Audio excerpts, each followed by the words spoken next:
was good. Cool. All right, guys. Well, just want to welcome you guys out. Thanks for coming out tonight. Terry and I and Herb got some great information for you guys. I'm going to start out tonight, and if you haven't silenced your cell phone yet, which I don't think I actually have, I put it on quiet, but I'm going to silence it. Go ahead and do that, and then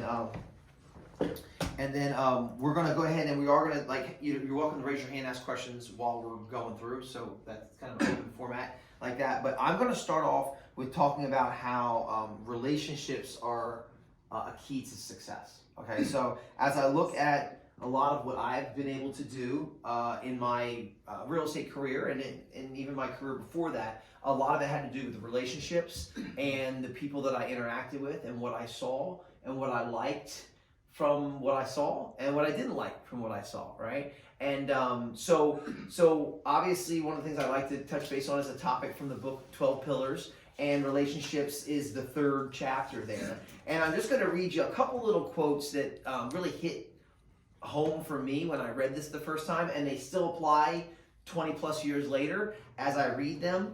And they have to do with relationships. But the mentor in the book is talking to the young guy that he's mentoring, and he says, life is hard, success is hard. If you want easy, you can have it, but you won't get much of anything else, especially not anything of value.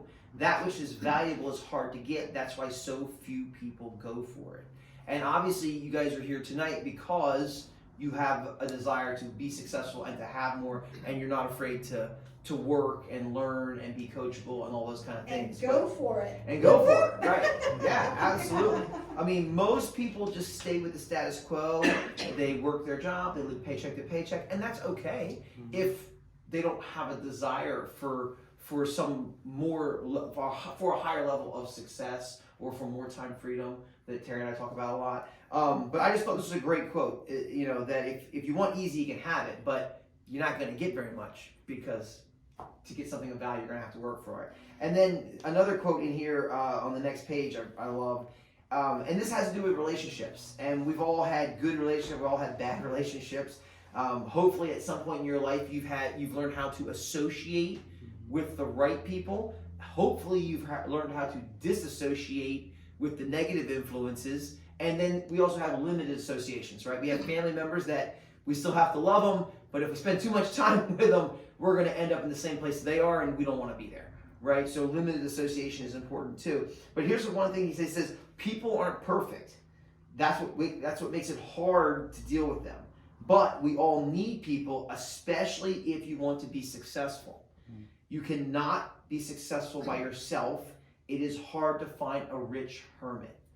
And so I think we have to keep that in mind as we are dealing with people, that if we're going to be successful, we're going to have to deal with some people and decide what category they fall in. Are they someone we're going to associate with, disassociate with, or have a limited association with? And we got to determine who we can learn from, who we can grow with. There are people out there who are energy givers. You walk in the room, they lift you up, they bring life into your world, they lift your spirit, and they give you encouragement and motivation to go to the next level. And then there's also those people who go in the room and they're like energy vampires. They just suck the life right out of you. And we just got to be able to determine who those people are, and we have to, be able to get away from the energy drain and get to the people who are bringing us up and helping us stay positive and looking for that next level. I love the fact that once your new ideas are shared with you and your mind expands, it never contracts. It always just continues to grow as you see what's possible out there. And that's why it's important to get in a room with successful people so you can see what they've done and how they did it, so that you can realize you can do it as well. So that's really all I had on the relationship thing. And I'm going to take just a second here and introduce Terry.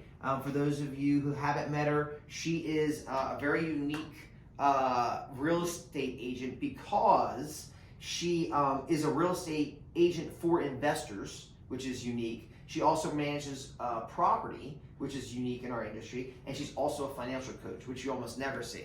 So she's kind of the trifecta of real estate there. So I'm going to turn some time over to her, and she's going to start talking a little bit about goal setting. So Yes, thank Terry, you. it's all